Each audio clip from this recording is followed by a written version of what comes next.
อ้เต็มเลยวันนี้เอาไปสวัสดีอรหัตโตสัมมาสัมพุทธัสสะ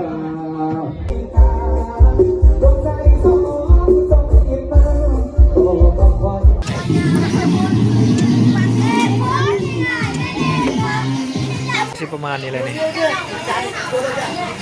นี่ก็จะเป็นมาตินชีบันชงเป็นอะไรขอลาของเราครับก่อนสบายดีพี่น้องตอนนี้กำลังเดินทางไปที่บ้านละตึกเมืองพีนพี่น้องเลยสีแดงไปนะไปเปิดนะเครื่องเสียงงานดองครับอันนั้นเจ้าสาวเจ้าสาวกับผู้จากบ้านในเพิ่นเอามานะเดินทางก็ขี่รถอยู่เส้นทางกันยากๆพี่น้องเลยคอยไปนี่แหละเดินเสียงการไปแต่เช้าคนนี้มื้อนี้แต่6 โมงเช้าตอนนี้ห่างกัน6 โมง 7 โมงยังเลยเอาไปเบิ่งนำกันดูในทีงานดองเลยบัดนี้อ๋อตอนนี้ก็ได้เนาะมาฮอดงานเลยนี่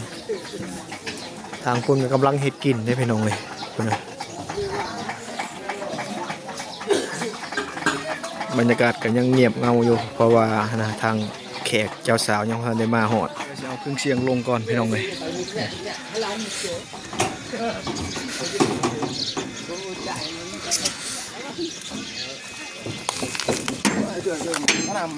พูดแล้วจะไปตั้งญี่ปุ่นเลยผม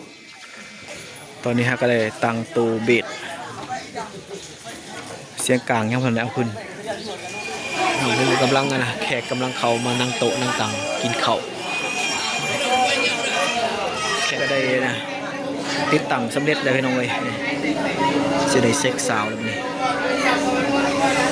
เครื่องเสียงก็สิประมาณนี้เลยนี่ตัวนี้ก็จะเป็นมาตินซีสเนลแล้วก็2,500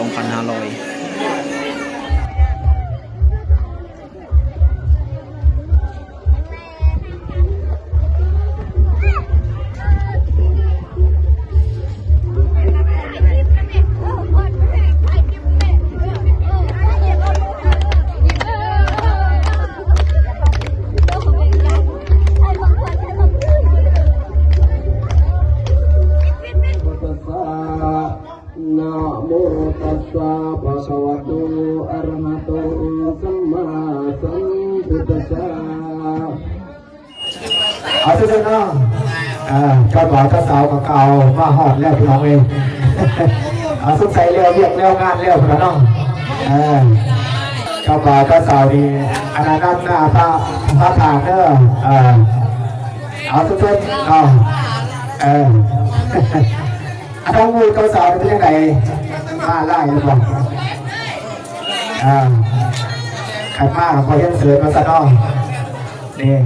ตรงไปเนาะเอาเกียร์พร้อมด้วยกระเป๋าเด้ออายุเข้าไปไกลเลย1 2 ครึ่ง3นี่เนาะเอาไปที่ให้เจ้าสาวห้องเกี่ยวเจ้าเบาพี่น้องไอ้เนาะเอาอีกตามมาชมชิมน้ำอีกวันนี้1 2 3โอ้นี่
ตอ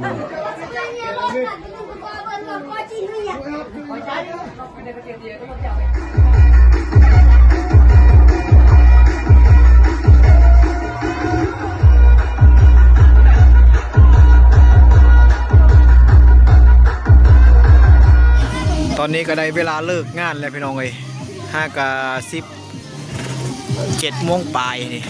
กำลังเกียมเครื่องเสด็จกลับแล้วปะนี่โอ้คอนวอยเฮาก็กลับมาไม่ไหม้ได้เลยสองคนมาใหม่มื้อนี้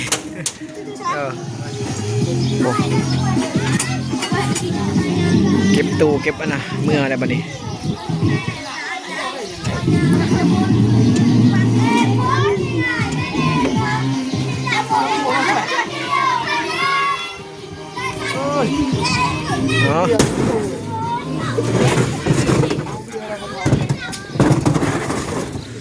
เสียงกลางเอาขึ้นเลยนี่ก็จะเป็นงานที่สองที่ว่าเดินทางมาไกลเลยพี่น้องเว้ยคุณนะประมาณ 4-50 กิโลเมตรนี่แหละ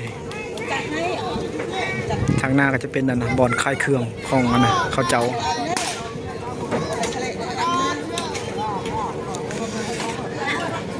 บ่อนนะบ่อนเปิดเพลงเขาก็นี่แหละอยู่ในนี่เด้เพราะว่าบ่มีสถานที่บ่อนอยู่นะทุกคนสบายนอนเลย ดึกๆไปแล้วก็นอนอยู่นี่เลยเด้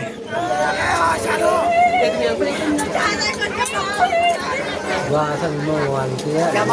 หนูยิ้มตลอดหนู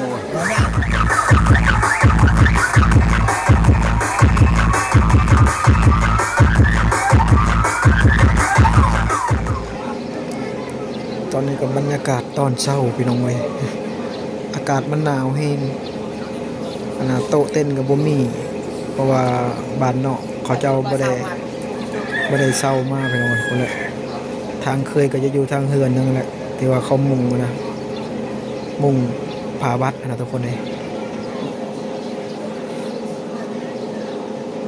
ตอนเช้าก็พากันมานะพิงไฟ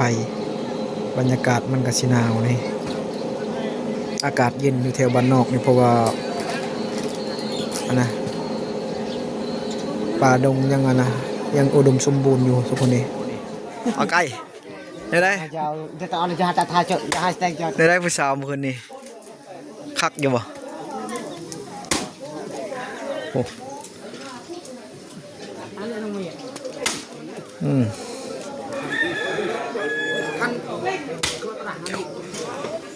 น้ำหอดกำลังกล่าวมาแล้วท่านเนาะเอาท่านได้ทั้งจังหวัดเจ้าสาวทั้งงานพระธาตุเนาะรอบระวงก่อนพิเศษเลยท่านเนาะจะได้แก่เป็นเกียรติเนาะทั้งจังหวัดเจ้าสาวก่อนไปลองเลยหรือว่ามาอยากพอดบ่มาอยากเล่าบ่ทั้งจังหวัดเจ้าสาวคันว่าสิเล่าพอดกันเล่าพอดภาษาเนาะคันว่าบ่เล่าแล้วก็ไปด้วยภาษาอันนี้ก็สุดแล้วทั้งจังหวัดเจ้าสาวไปลองเลยเนาะคันว่าสะดวกเราระวงก่อนเนาะหรือว่ามันแดงได้บ่ถ้าจะได้เจ้าบ่าวเจ้าสาวในทางหาพาทางเนาะคันว่าสิหลอกกันเนาะคันว่าบ่หลอกแล้วก็ไปทางเงินเจ้าบ่าวเลยเนาะสุดแล้วแต่ทั้งเจ้าบ่าวเจ้าสาวกำลังลงมาเป็นได้ขอลาของรอบก็ต่อคันว่ารอบก็สิจัดรอบก็ได้คันว่าบ่รอบนี่ก็ไปเลยเนาะหรือว่ามันสวยแล้วบ่รอบก็ได้ว่าซั่น